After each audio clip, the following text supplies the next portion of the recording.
things that they've created, I know for somebody who does that for a living, it's not always fun or easy. So thank you.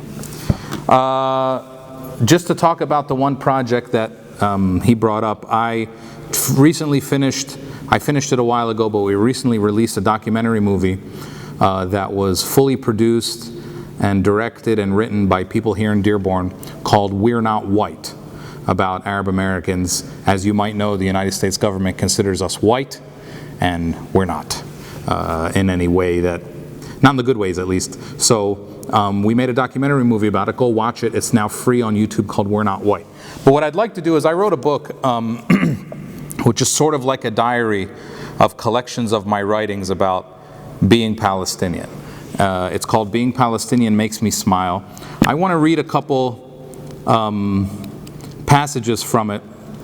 And these are sort of, it's almost like a diary of mine. So as an Arab, as a Palestinian, I watch the news all the time. That's what we do. We just watch the news all the time. And so things happen in the world, and they sometimes inspire me to write things. And I just want to share a few of them with you. It's prose with a little humor, hopefully, if I've achieved what I wanted to achieve. You guys might remember our last president, named Barack Obama. In 2013, he was going to visit Israel. It was his only trip there. And I go to Palestine all the time. I never say that I visit Palestine. I always say that I return to Palestine. And so I go to Palestine all the time. And when I saw that he was going there, I figured that I would write him a letter with some travel tips on visiting my homeland. And it's called Barack, A Few Travel Tips, from March 2013. Mr. President, I hear you are traveling to Israel next week. As a concerned, patriotic American citizen of Palestinian descent, I have some pointers for you. Now, I'll assume you'll be flying into Tel Aviv. Usually, when non-Jews arrive there, especially if they are a little darker skinned, they are asked to wait in a, let's call it a VIP room. Incidentally, this room is quite nice. There's a water cooler, comfortable chairs, and a soda machine. It's probably the only place in the world where you can be racially profiled and get an ice-cold Coca-Cola all at once. To avoid the room, I would mention that you are the President of the United States. It might help. You may get strip searched. Saying you are an American does not help much here. I've tried.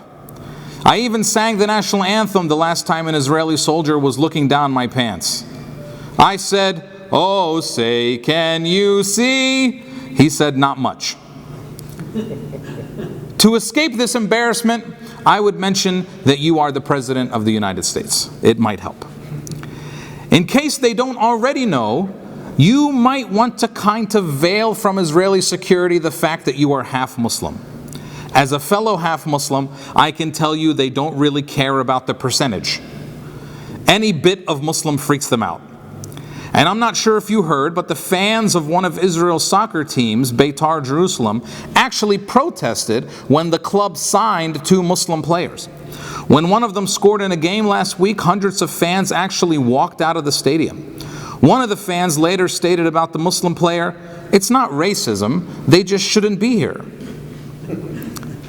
Hopefully they don't know your middle name is Hussein. Maybe they didn't watch the inauguration.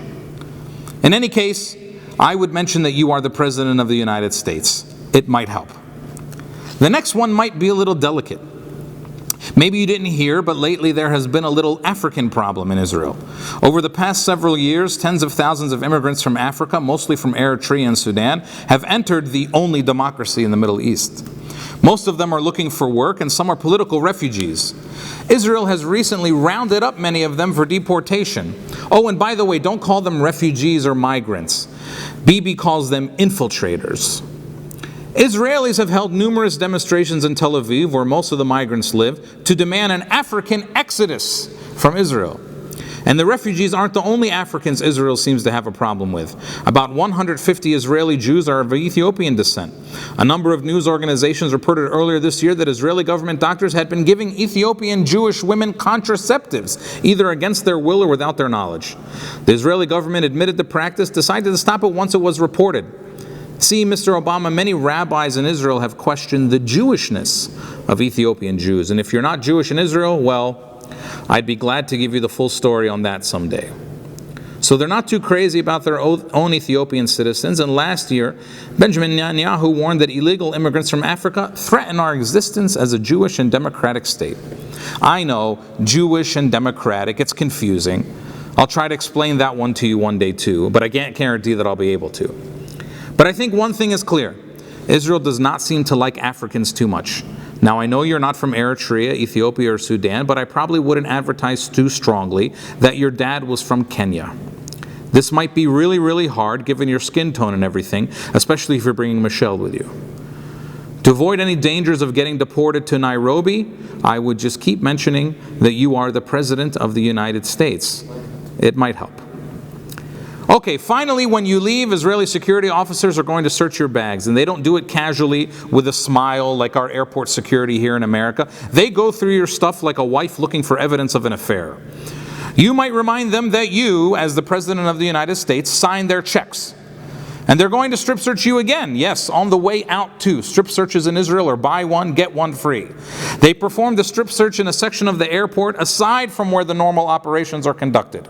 You'll run into a few of your Palestinian American constituents when you're there. I know it's a weird place for someone to ask to take a picture with you, but don't be alarmed. For us, it's just part of visiting home. You don't have to mention to us, however, that you are the President of the United States. We already know. We supported you twice.